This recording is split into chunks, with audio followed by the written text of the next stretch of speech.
Hello and welcome back to Weekend Cartoon Reviews. I know, this review is long overdue. And I tried to save it for when I talked about every single animated movie I watched this year because I want to save some specifically for the video, but I realized that there's still more than enough of those inside the video to talk about everything I watched this year that I haven't done a separate review video of.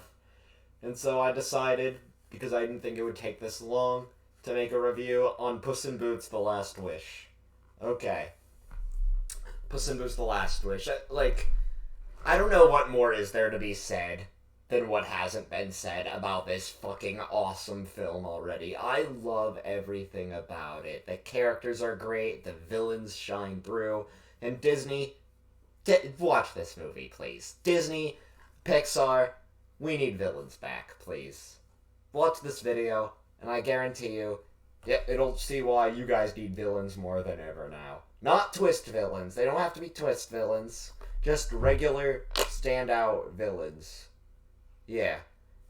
I want something like Syndrome again, or maybe Lotso.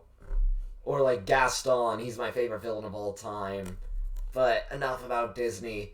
DreamWorks, you're on the path of succession here. Please don't fuck it up with Trolls 3.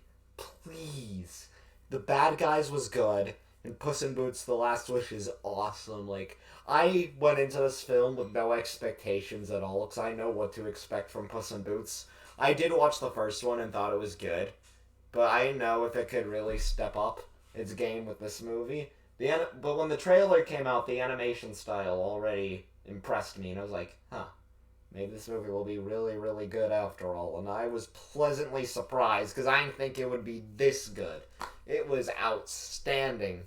All the characters have an appropriate amount of screen time, and it has a very, very mature story. It's an easy top 5 DreamWorks movie, in my opinion.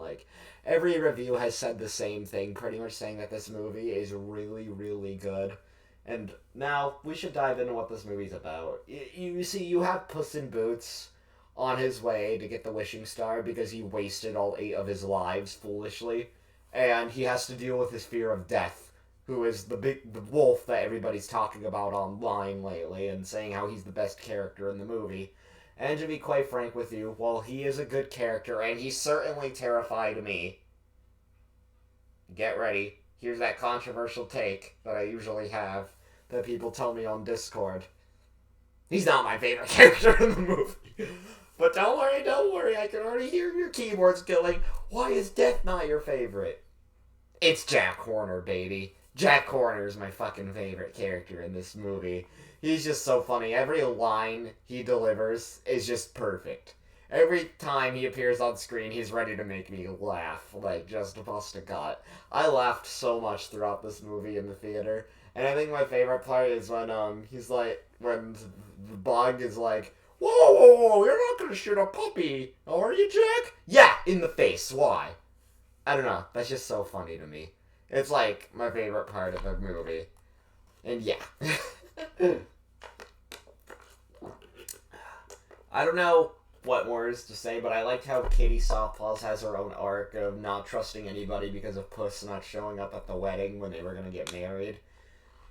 And the Goldilocks and the Three Bears are a crime family who are just great. Other examples of jokes that, even some of the toilet humor I found funny. There's minimal toilet humor in this movie, and it doesn't distract me. Some of it can be quite funny, actually. The scene where it's that's a person potty, Pickles. That's your potty. I don't know why, I thought that was really funny. It made me laugh a lot. I quote this movie a lot to people, and I just think the movie's really that incredible as everybody's saying it is. It's not overrated to me or anything. It deserves all the praise it's getting, all the hype it has. It absolutely deserves it. It's definitely my favorite 3D animated movie of the year because, my entire top 5 for animation, they're all 2D animated films. But, this movie just blew me out of the water with how good this was. I've watched this movie a couple times already because it's that good. And I just love the idea of death in general, and the idea, all the ideas the movie has are very good and original to me. And I like how Puss wants to use the wishing star to gain back his lives, but in the end he realizes he shouldn't be so arrogant about his lives, and he literally fights death. And death pretty much gives up and values him and says that he'll be back because no one has defeated death. Like, his first scene already intimidated me. Like, where he's making Puss sign his name. Yeah. It's stuff like this that really, like, gets me. It's just like, holy shit, this guy ain't playing around at all. Yeah, this movie is fucking awesome, man. I love it so much. It's a solid 9 for me.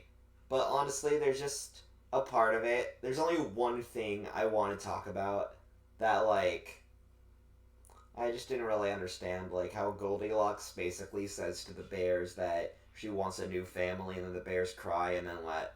Conflict barely gets resolved to me. That's really the only bad thing I have to say about this movie. Like, the conflict semi gets resolved, semi doesn't. Like, they just go back and trust her immediately. I don't know if there's a reason for that or if I'm missing something there. But then, like, Goldilocks realizes that this is her family, and, like, they just accept her. It's just kind of weird to me. It just felt kind of off to me. Because, like, if I said that to my parents, I'm sure they would have been really, really upset. Wouldn't want me around anymore. I don't know. I'm sure if I said something like that to my parents, and, like, if they don't want me around anymore, like, something like that, I don't know how to describe it. Like, it's a little bit hard to describe for me, but that's really the only problem I have with this movie. And it's not even a major problem, but it's just a step away from being a 10 out of 10 for me. It's definitely a solid 9, though. 9, 9.5 out of 10. Definitely way, way up there. It's between a 9 and a 10 for me. And it's like I said, they discuss death in a very mature way, and the movie's themes are dark. Like, God. I didn't expect. I didn't think the Shrek universe would have something else. And the song at the beginning of the movie. Who is your favorite fearless hero? Who is your favorite fearless hero? Yeah, that song's a fucking bop. I've listened to it a couple times. It's so good. And the soundtrack of it, like I said, it's great. And of course, John Mulaney puts on a very, very good performance as Puss. Like, I can't stress that part enough. Well, like, and Perito isn't annoying. Like, you'd think the dog would be like the annoying side character, but no, they give him just the right amount of time to be funny and everything. And yeah, like, I'm basically just repeating everything other people have said at this point. So I think I'm just gonna end the review here and say good night, guys.